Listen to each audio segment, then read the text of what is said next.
Good morning, everyone. This week's Torah portion is called Re'eh, see. And the verse says, see, I have placed before you a blessing and a curse. The idea that we have freedom of choice. We could choose a life of blessing, or God forbid, the life of opposite of blessing. Now there's a famous dictum in Pirkei Avot and Ethics of Our Fathers that says, who is a wise person? Ezel chacham haroeh et hanolad.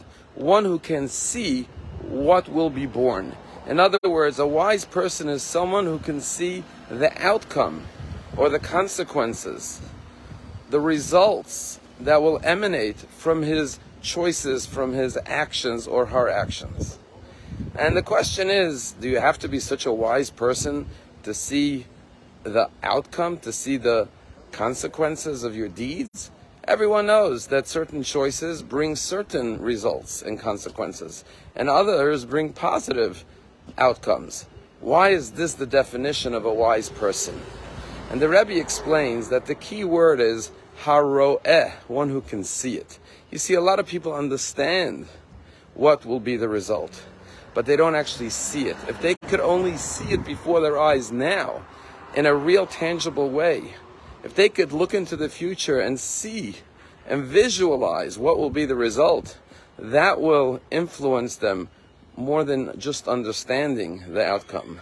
And they will more likely make the right choices in life. And it's interesting that today this idea of visualization, of using your mind's eye to actually see what you want to achieve in life, is something which is spoken about and discussed in many different books. Yet this is the message of the Torah, Re'eh, see it. Don't just think about it, don't just understand it, but try to visualize it in your mind's eye. Last week in Israel, a man by the name of David Leitner passed away at the age of 94 years old. His nickname was Dugo, David Dugo Leitner. David Dugo Leitner was born in 1930 in Budapest. His family was rounded up and put into the ghettos and then sent to Auschwitz. His parents perished, and only he and his brother, 2 out of 6 children, survived.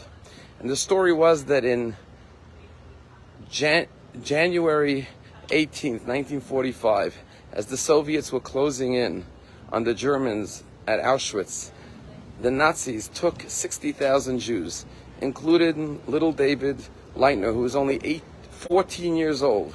They took them on a death march west, going to Mauthausen. And if they marched for 3 days, and if you got tired or stepped out of line and slowed down, they would shoot you on the spot. And David Leitner describes he was 14 years old. He was wearing a flimsy little shirt in the freezing cold weather of January, and pants that didn't reach his shoes, and shoes with holes and no socks on. And he was freezing cold, and he was starving. And he had to keep on going for 3 days. Thousands of Jews didn't make it because they couldn't keep up, and they were shot and killed. And he said he was so cold that there were icicles covering over his eyes, that he could barely open his eyes. And as he was marching, he thought about his mother, and how his mother, when he was a child, would make bilkalach, little round fluffy challah dough balls. And he would love these bilkalach. And he would always ask his mother for more, and his mom said, no, it's for Shabbos.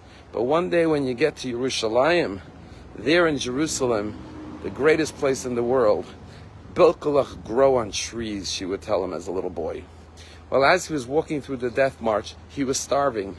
And in his mind's eye, he imagined his mother in the kitchen preparing these bilkalach. And he said, Mama, give me some of those bilkalach, I'm starved. And his mother said to him, David, you have to get to Yerushalayim. There in Yerushalayim, you will have the best, most delicious food, the best bilkalach. And he said his mother's voice and his mother's image in his mind kept him going. I have to get to Yerushalayim. I have to get to Jerusalem. He survived the march, came to Mauthausen, and then was liberated by the Soviets. In 1949, at the age of 18, he came to Israel. And when he said he got to Israel, the first thing he did was he went straight to Jerusalem. And when he came to Jerusalem, he came to the Machna Yehuda Shuk. And there he saw them frying little brown balls, which were falafel balls. And it reminded him of his mother's bilkalach. And so he ordered a falafel, and he ate it. And he closed his eyes again, and he imagined himself in his mother's kitchen, being nourished by his mother's food, but also her love and her warmth. Then he had a second falafel and a third falafel. And every year on January 18th, the day of the death march, he would go to Yerushalayim and sit down and eat as much falafel as he can. And he would do this to connect to his mother's memory and the miracle of his survival, and that he would never go hungry again in his life, and that no Jewish child will ever have to go hungry again like he did on that death march at the age of 14. He got married, started a family, but every year this was his tradition. And his children and then his grandchildren knew this was his custom, to go on his own to commemorate the day and be alone with his thoughts, with his memories, and with his mother, blessed memory. Well, now David has over 30 grandchildren and 40 great-grandchildren. And in 2016, one of his great-grandchildren said, "Saba, could we go with you on your annual tradition to Yerushalayim?" He said, fine. He took them with him, and they had falafel together. And one of them took a picture and posted the story of their great-grandfather on social media, of how every year he has this falafel meal on January 18th. The picture went viral, and thousands of people in Israel started eating falafel with their children and grandchildren, taking pictures and posting on social media. And this became known in Israel as Operation Dugo.